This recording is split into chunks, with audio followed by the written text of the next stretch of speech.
अस्सलाम वालेकुम। जो सबसे अहम मसला है हमारे पास यहाँ, वो है पासवर्ड के हवाले से कि पासवर्ड जो है वो सही नहीं लगा। ये एक वेबसाइट है जिस पे आपको मैं बताऊंगा कि आपका पासवर्ड कितना महफूज है। आपसे लोगों से एक गुजारिश है कि इस पे कतन अपना ओरिजिनल पासवर्ड मत लगाना। क्यों? क्योंकि ये जो वेबसाइट है वो महफूज नहीं है। आप देख सकते हैं कि इसमें ये पूरा तरीका कर दिया गया। हमेशा एक बेहतर पासवर्ड ये होता है कि आपके जो हिंसे हैं वो 13 से ज़्यादा हों, 13 से ज़्यादा हों, उसमें बड़े अल्फाज भी हों, छोटे भी हों, उसमें सिंबल्स भी हों, ठीक है, उसमें लाइंस वगैरह भी लगनी होनी चाहिए।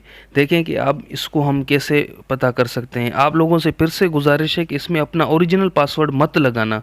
ये एक आपको समझाने का तरीका है।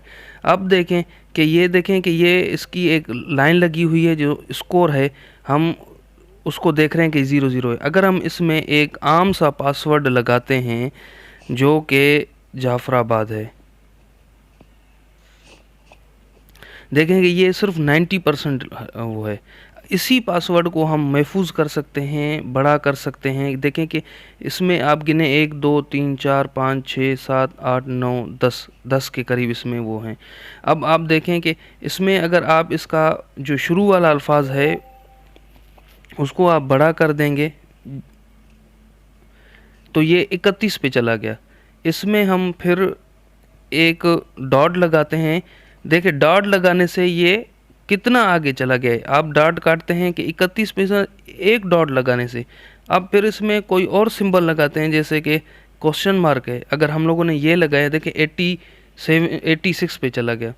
इसी में हम अगर बीच में एक और हिंसे लगा दें, जैसे कि 38, देखें कि ये 100%। अब आपने जाफराबाद ही रखना है, ठीक है, लेकिन ये चीज़ याद रखनी है कि मैंने डॉट कब लगाया, बड़ी एबीसी का कौन सा अल्फाज है और इसमें कौन से हिंसे हैं जो मैंने रखे हैं। ऐसा करने से आपका ये पासवर्ड स्ट्रॉन्ग बन जाता है। ये कोई भी पासवर्ड आपका तोड़ नहीं सकता है।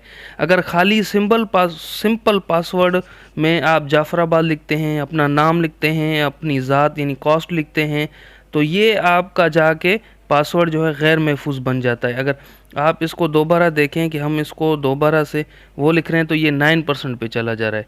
उम्मीद है आपको वीडियो अच्छी लगी होंगी।